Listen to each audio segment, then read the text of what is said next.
Bastards!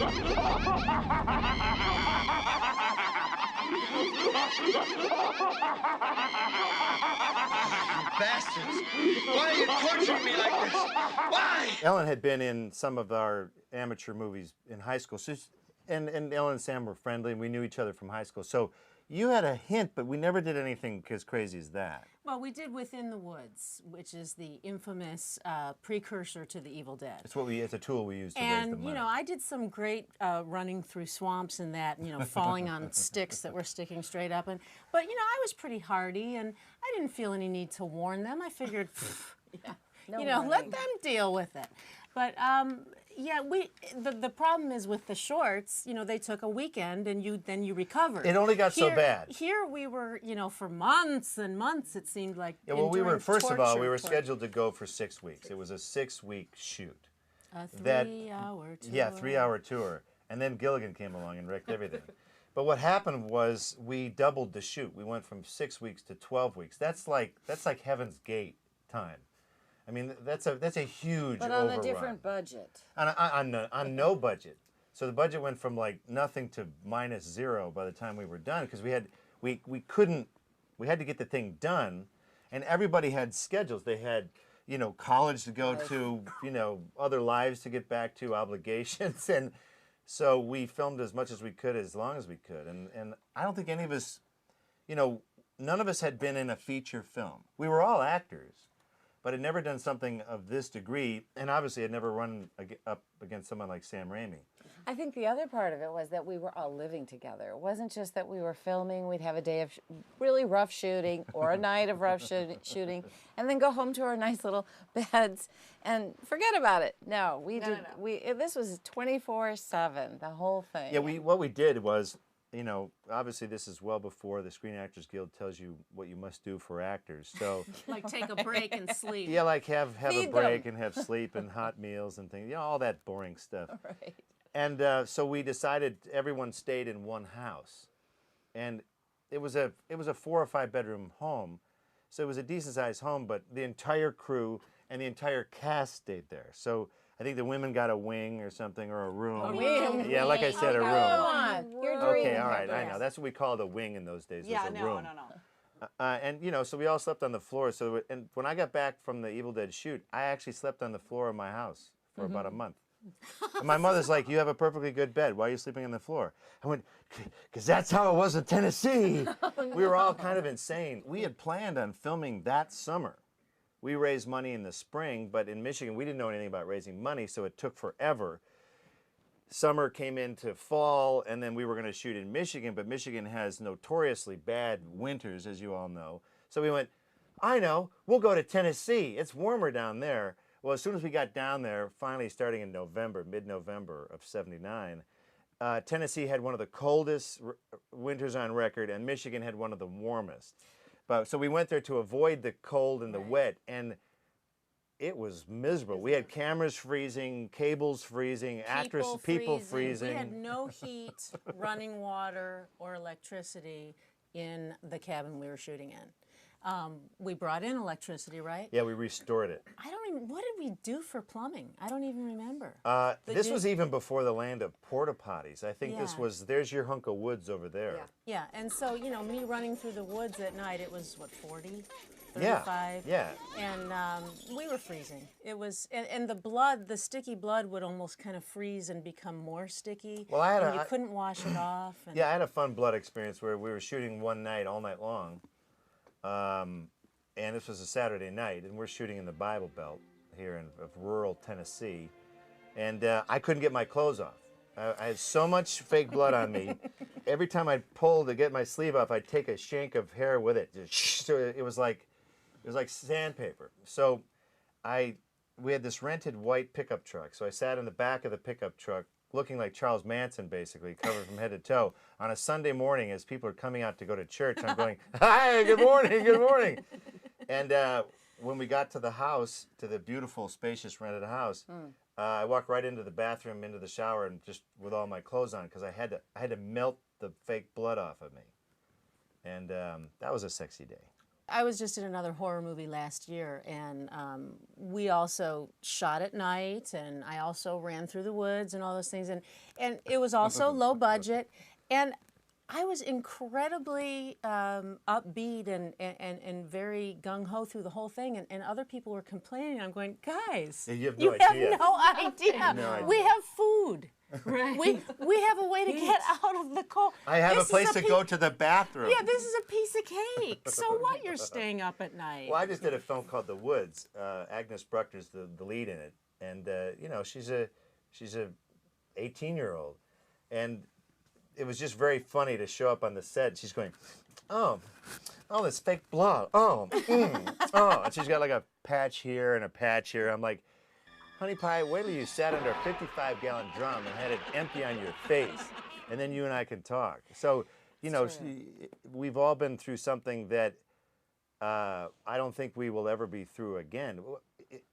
Shoots later, many movies later, you start to realize what a normal shoot is. Right. Sam Raimi is not an easy filmmaker.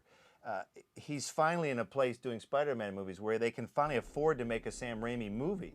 We could never afford to make a Sam Raimi movie because Sam Raimi was making a Steven Spielberg movie even when he was making his first movie. Every shot had to be perfect, and you did it until you died, or you did it until you had a breakdown. Which I believe I had a famous one. Well, we called it the latex point. Yeah. There's a point where every actor in the cast hit the latex point. And what that is it happened to Ellen at one of the various, she's locked in the cellar for, you know, 2/3 of the movie. And you covered completely head to toe in makeup, and they were all in horrible makeup. I'm the one guy's like, hey, how's your makeup going? Yeah. I just got fake blood. But Ellen hit a point where she'd been trapped in that stupid cellar like too long and worn this makeup too long, and the contact lenses are terrible. They're glass and they cover your whole eye. Can't see through them at all. You're really only supposed to keep them in for 15 minutes at a time, and you can really only take them in and out 5 times a day. We kept them in for way longer than 15 minutes. They were in and out of her eyes, everybody's eyes, 3 and 6, 7, 8 times a day. In very sanitary conditions, I might add. Yeah, cabin where you can't even move because your feet are sticking to the fake blood to the floor. So there's a point where you just can't take it anymore. But then Sam would shoot even more. That was the thing. He would shoot past the latex point. So you'd reach the latex point, he'd say, okay, That's really relax good. for about 6 seconds, and then we'll do it 10 more times. You know, the whole experience was very difficult for me. I just wasn't used to all that stuff on my face. But I do remember not that long ago, as we age, our eyesight starts to diminish, and I went to get contact lenses for the first time, and I was traumatized. Let me just stick these in your I swear to eye God, there. the whole office came in because they couldn't believe my reaction to putting this in my eye. No, not the eye, not the eye. I swear to God, it took me a year to be able to put a contact in my eye. And I had to change doctors. They wouldn't let me back. They said, you know what, this isn't for you. Let's talk about injuries. There we go. Let's just see if let's see if any of us actually sustained injuries. Well, I guess I would be the only one speaking then, right? Maybe.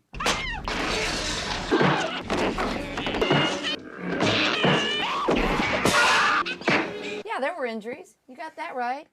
There were injuries. How about the time you took my ankles and just dragged me through the cabin?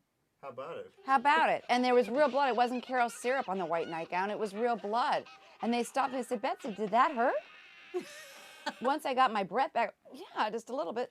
So we fixed that. They went out to the Delta 88, got a piece of carpet from the floor, and said, can you put that on your back? I said, how? Somebody threw duct tape. So we duct taped the carpet to my back, which worked great. We did that take about 19 more times. Didn't hurt. Then we went home, and because I couldn't take a bath or go into the shower because, of course, you know, Teresa had used all that, I said, well, look, I've got to get some sleep. I've got this carpet on my back. So I just started ripping off the duct tape. And I think that was actually more painful than being dragged through the cabin. There were injuries that were visible, and then there were injuries that were internal. Now, psychological, emotional, but also let's talk about the fog juice. they had to create fog, and they used some kind of toxic chemical that It was an oil-based fog. It was an oil-based fog, and you know, there were times where not only it was in the air, but Sam would say, "Hey, let's shoot some fog up Ellen's shirt so it can come out in her face." So I'm sure that we are all gonna die of emphysema. But you know what, though? at Even some on top point. of the foggers, when Sam would do that to your shirt, he'd hold it up and you'd go, these made a horrible noise because you had to plug them in. Because it was a juice container. You'd pour this heinous crap in there. It would heat up, go through a heating element, and then spit out. But if it wasn't fully heated, it would spit napalm at you. So we'd go to spray it. This horrible shit is like, it's burning you at the same time. But probably the most painful was when I get kicked in the face and thrown backwards into the cellar. Is that you're possessed? Once I become possessed, I've got the lenses in my eyes and we can't see through them, so we have to act blind.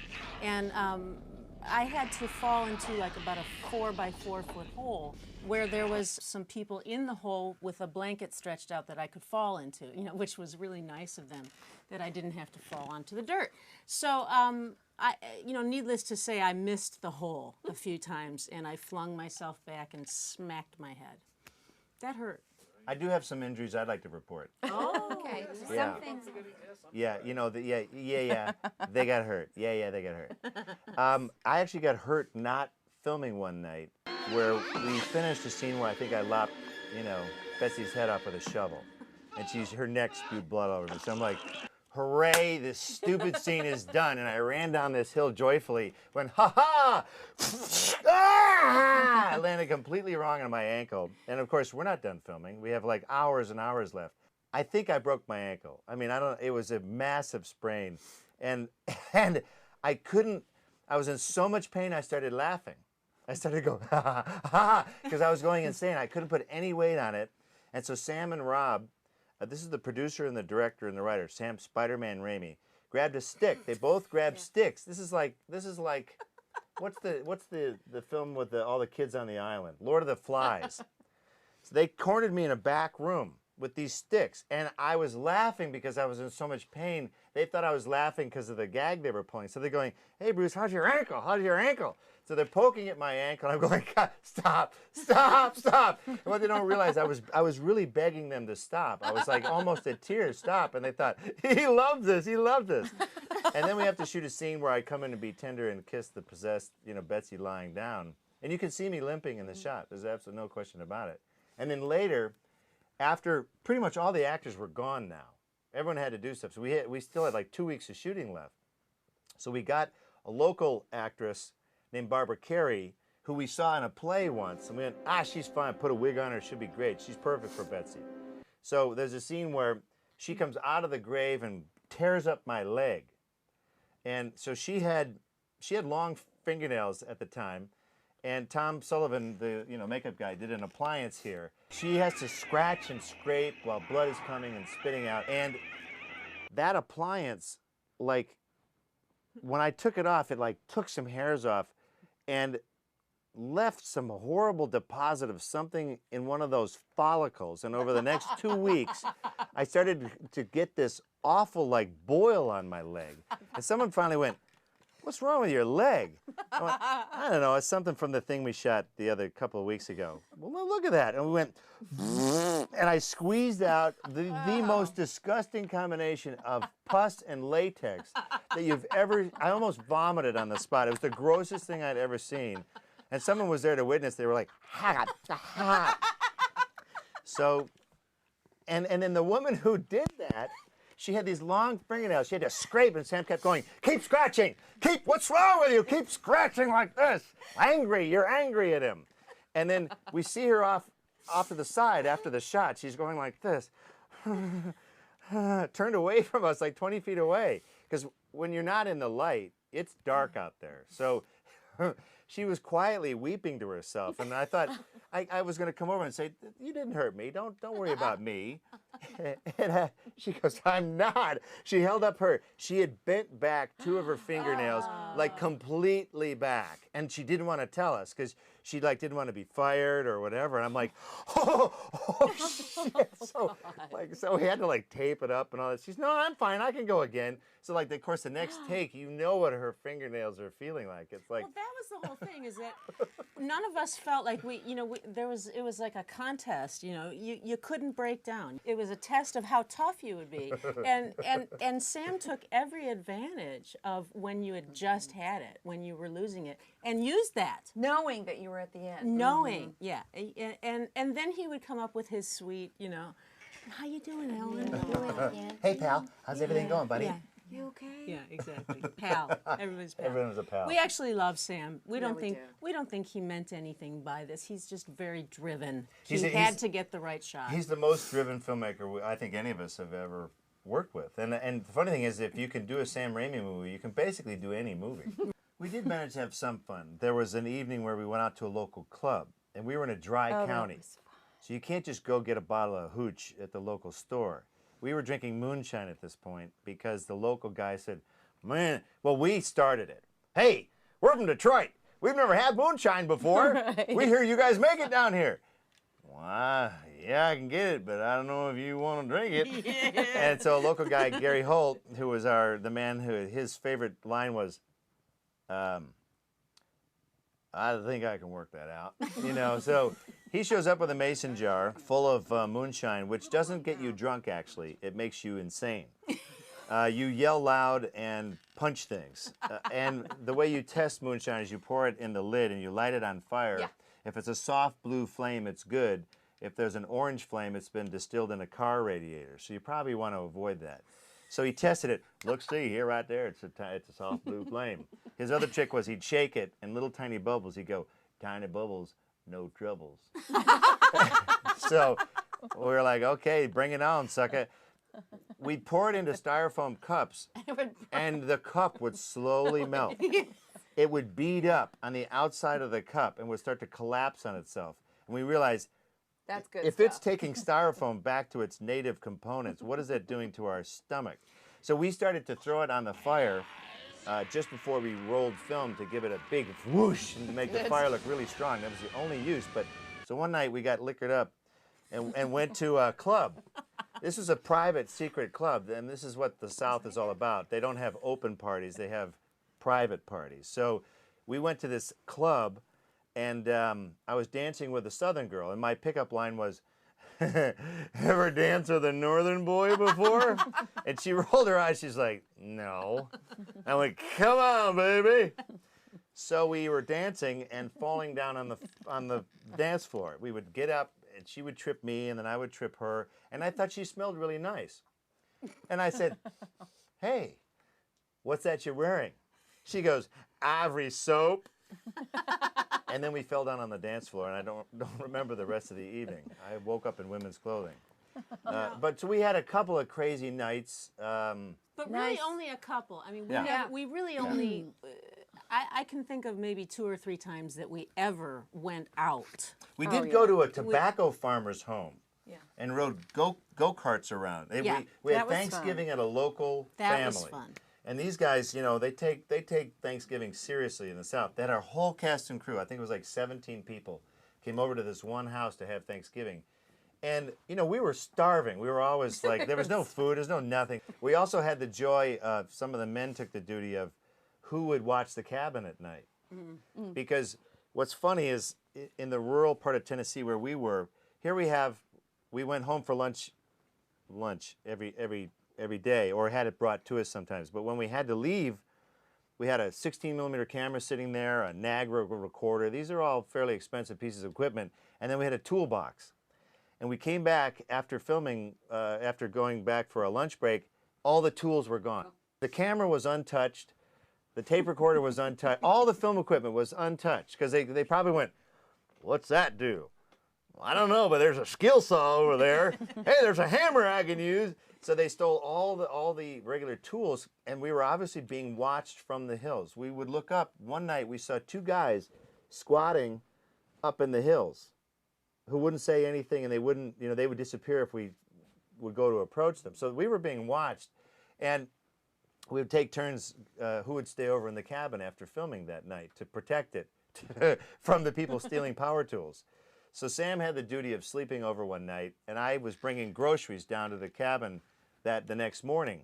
And walking from the cabin was a guy with a beard down to here, with shotgun shells and 2 straps across his chest, and a gigantic shotgun coming from the cabin. I went, okay, he's just killed Sam, clearly, and I'm next. And I can't even use my hands because I'm carrying groceries. He's walking up the road to me, and I'm walking down. We're the only 2 guys there, and what do you say? Get off my property? It wasn't even our property. So I just went, good morning. He went, morning. He was just hunting, and we just passed, and I went to the cabin, and he hadn't even gone in the cabin. So it was a very bizarre place. I'll go to hell. I'm not honking at you. By the time each of these women got on a car, bus, or plane on the way back home, no one was really, speaking. I remember we went to see, Teresa at doing a comedy show a couple of months afterward, right. and it was kind of like, hi, how are you? She's like, very funny. So it took a while to sort of speak again afterward, because we pushed the envelope of everybody.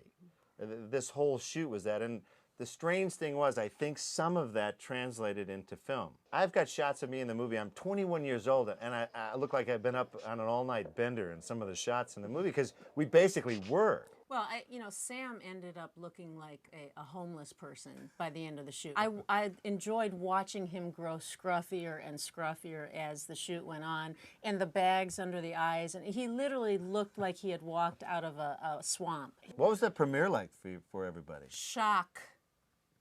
I was really surprised When, what way, that though? Ellen had that scene. I had no idea. Let's face it, the wood scene shocked the hell out of All of us, we had no idea. I was absolutely mortified. My parents were there.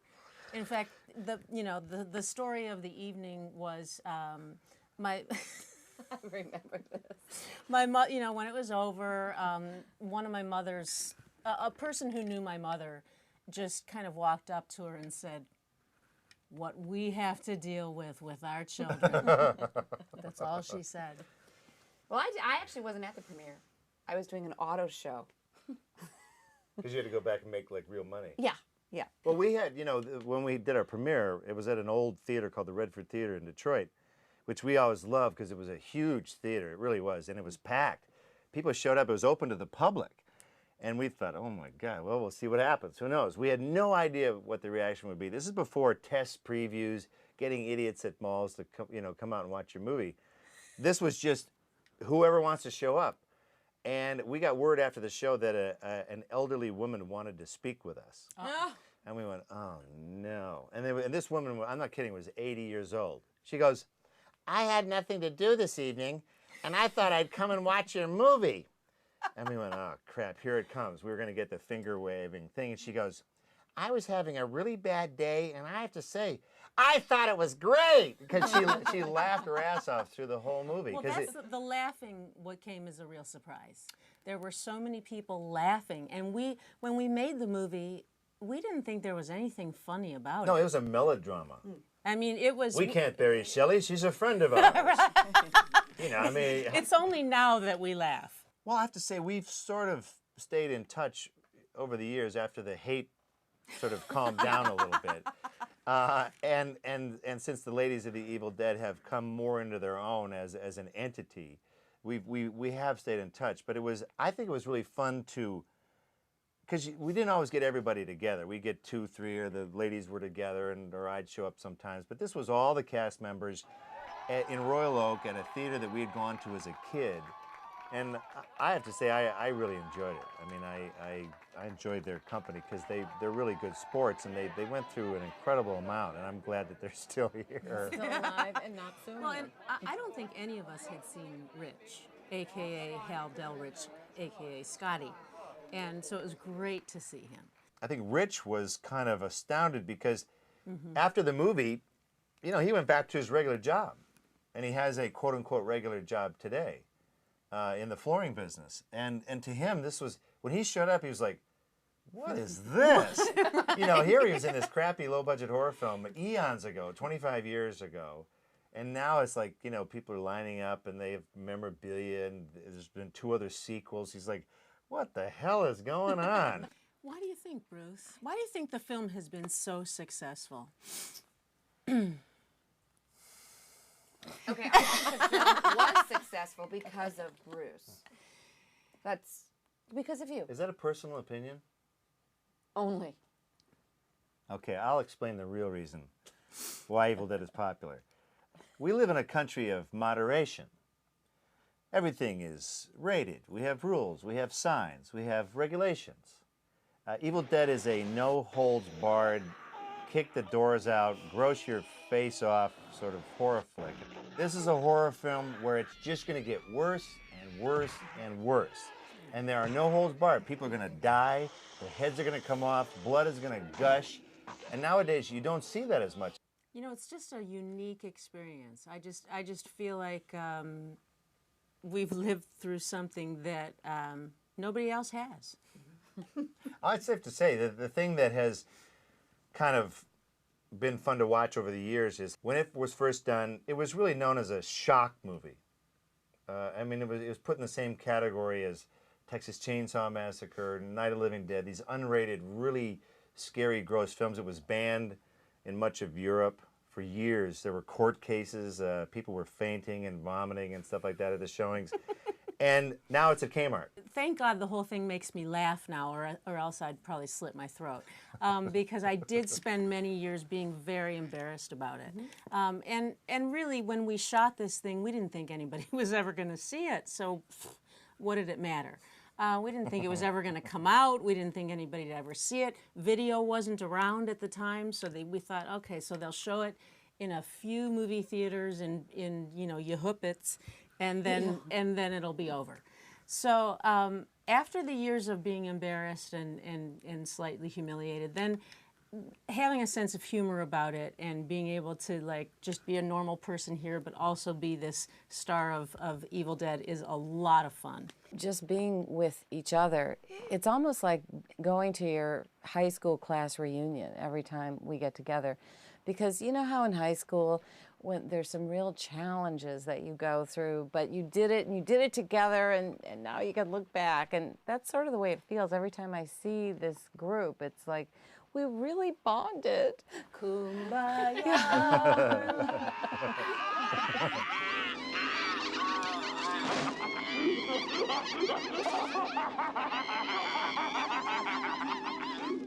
Shut up!